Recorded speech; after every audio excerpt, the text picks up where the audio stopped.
जय माता दी दोस्तों, जय श्री हरि। स्वागत है आपका हमारे YouTube चैनल अभव्या वर्ल्ड में। दोस्तों, मोक्षदा एकादशी का व्रत भगवान श्री हरि की पूजा के लिए बहुत ही खास माना जाता है। इस दिन व्रत करने से भगवान विष्णु की कृपा प्राप्त होने के साथ ही आपके पितरों के लिए मोक्ष की प्राप्ति का रास्ता भी सुगम होता है। यह व्रत मार्गशीर्ष माह के शुक्ल पक्ष की एकादशी तिथि को होता है और इस दिन पितरों के नाम से उनकी प्रिय वस्तुओं का दान करने का भी खास महत्व है। शास्त्रों में ऐसा बताया गया है।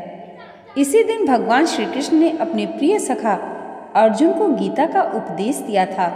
इस कारण से मोक्षदा एकादशी के दिन गीता जयंती का पर्व भी मनाया जाता है। इस दिन भगवान विष्णु और माता लक्ष्मी की विधि विधान से पूजा की जाती है। तो आइए जानते हैं मोक्षदा एकादशी कब है, इसकी पूजा विधि और महत्व के बारे में। मोक्षदा एकादशी का व्रत इस वर्ष यानी 2024 में 11 दिसंबर को रखा जाएगा। पंचांग के अनुसार इस व्रत का आरंभ 11 दिसंबर को देर रात 3:42 पर होगा। वहीं इस तिथि का समापन 12 दिसंबर को देर रात 1:09 पर होगा। उदया तिथि के अनुसार इस वर्ष मोक्षदा एकादशी का व्रत 11 दिसंबर 2024 को रखा जाएगा। इस व्रत को करने से आपको सुख समृद्धि की प्राप्ति होती है और साथ ही आपके पितरों को मुक्ति मिलती है।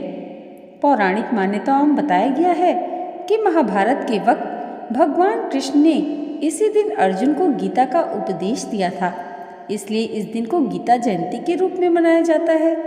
इन उपदेशों में भगवान कृष्ण ने अर्जुन को जीवन के मूल सिद्धांत और धर्म का मार्ग दिखाया था।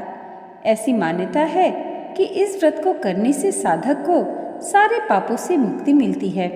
साथ ही पितरों को मोक्ष दिलाने के लिए मोक्षदा एकादशी का व्रत रखना सबसे शुभ फलदायी माना गया है।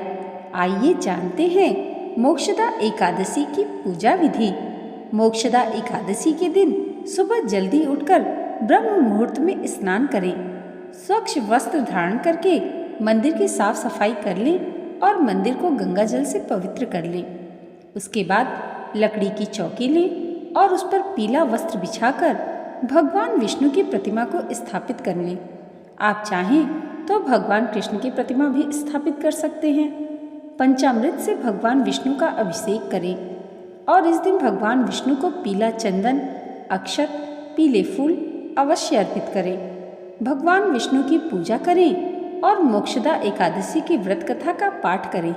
साथ ही विष्णु चालीसा का भी पाठ करें।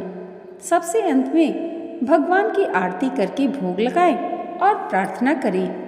अगले दिन सुबह व्रत का पारण करें और जरूरतमंद लोगों के बीच में दान पुण्य करें। तो दोस्तों, आइए अब सुनते हैं मोक्षदा एकादशी की व्रत कथा। महाराज युधिष्ठिर ने कहा, हे भगवान, आप तीनों लोकों के स्वामी, सभी को सुख देने वाले और जगतपति हैं। मैं आपको नमस्कार करता हूँ। हे देव, आप सबके सखा हैं, अतः मेरे संशय को दूर कर मुझे बताइए कि मार्गशीर्ष एकादशी का क्या नाम है। उस दिन कौन से देवता का पूजन किया जाता है और उसकी क्या विधि है, कृपया करके मुझे बताइए। भगवान श्री कृष्ण कहने लगे कि धर्मराज, तुमने बड़ा ही उत्तम प्रश्न किया है। इसके सुनने से तुम्हारा यश संसार में फैलेगा। मार्गशीर्ष शुक्ल एकादशी अनेक पापों को नष्ट करने वाली है। इसका नाम मोक्षदा एकादशी है। मोक्षदा एकादशी के दिन भगवान के दामोदर रूप की पूजा की जाती है। उसके पीछे की कथा है कि गोकुल नाम के नगर में वैखानस नामक राजा राज्य करता था। उसके राज्य में चारों वेदों के जानने वाले ब्राह्मण रहते थे। वह राजा अपनी प्रजा का अपनी संतान की तरह पालन करता था। एक बार रात में राजा ने एक स्वप्न देखा कि उसके पिता नरक में चले गए हैं। यह सोचकर उसे बड़ा ही अचंभा हुआ। सुबह उठकर वह विद्वान ब्राह्मणों के पास गया और अपना स्वप्न सुनाया और कहा कि मैंने अपने पिता को नरक में कष्ट उठाते देखा है। उन्होंने मुझसे कहा है कि पुत्र, मैं नरक में पड़ा हूँ, यहाँ से तुम मुझे मुक्त कराओ। जब से मैंने ये वचन सुने हैं तब से मैं बहुत बेचैन हूँ। मुझे इस राज्य, धन, पुत्र, स्त्री, हाथी, घोड़े आदि में कुछ भी सुख नहीं लग रहा है। राजा ने कहा, हे ब्राह्मण देवताओं, इस दुख के कारण मेरा सारा शरीर जल रहा है। अब आप कृपा करके कोई तप, दान, व्रत आदि ऐसा उपाय बताइए जिससे मेरे पिता की मुक्ति मिल सके। उस पुत्र का जीवन व्यर्थ है जो अपने माता पिता का उद्धार न कर सके। एक उत्तम पुत्र जो अपने माता पिता और पूर्वजों का उद्धार करता है वह 1000 मूर्ख पुत्रों से अच्छा है। जैसे एक चंद्रमा सारे जगत में प्रकाश कर देता है परंतु हजारों तारे नहीं कर सकते। ब्राह्मणों ने कहा, हे राजन, यहाँ पास ही भूत, भविष्य, वर्तमान के ज्ञाता पर्वत ऋषि का आश्रम है। आपकी समस्या का हल वे अवश्य बताएंगे। ऐसा सुनकर राजा मुनि के आश्रम पर गया।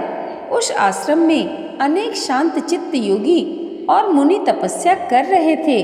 उसी जगह पर्वत मुनि बैठे थे। राजा ने मुनि को साष्टांग दंडवत किया। मुनि ने राजा से सांगोपांग कुशल पूछी।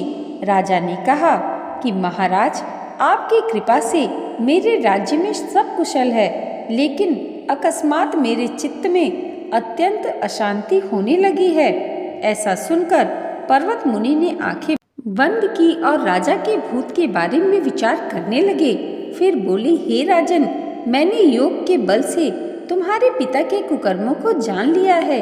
उन्होंने पूर्व जन्म में कामातुर होकर एक पत्नी को रति दी, किंतु सौत के कहने पर दूसरे पत्नी को ऋतुदान मांगने पर भी नहीं दिया। उसी पाप कर्म के कारण तुम्हारे पिता को नरक में जाना पड़ा। तब राजा ने कहा, इसका कोई उपाय बताइए। मुनि बोले, हे राजन, आप मार्गशीर्ष एकादशी का उपवास करें और उस उपवास के पुण्य को अपने पिता को समर्पित कर दें। इसके प्रभाव से आपके पिता की अवश्य नरक से मुक्ति होगी। मुनि के ये वचन सुनकर राजा महल में आया और मुनि के कहे अनुसार कुटुंब सहित मोक्षदा एकादशी का व्रत किया। इसके उपवास का पुण्य उसने पिता को अर्पण कर दिया। इसके प्रभाव से उसके पिता को मुक्ति मिल गई और स्वर्ग में जाते हुए वे पुत्र से कहने लगे, हे पुत्र, तेरा कल्याण हो। यह कहकर स्वर्ग चले गए। इसलिए इस एकादशी को मोक्षदा एकादशी कहते हैं। जो लोग मोक्षदा एकादशी का व्रत करते हैं उनके समस्त पाप नष्ट हो जाते हैं। इस व्रत से बढ़कर मोक्ष देने वाला और कोई व्रत नहीं है। बोलिए विष्णु भगवान की जय। दोस्तों, आज की ये वीडियो अगर आपको अच्छी लगी हो तो कमेंट बॉक्स में जय श्री हरि ज़रूर लिखिएगा और इसे लाइक, और हमारे चैनल पर पहली बार आए हैं तो सब्सक्राइब करना मत भूलिएगा। भगवान श्री हरि की कृपा आप सबके जीवन पर सदैव ऐसे ही बनी रहे, इसी मंगल कामना के साथ मिलते हैं अगली वीडियो में। तब तक के लिए जय माता दी, जय श्री हरि।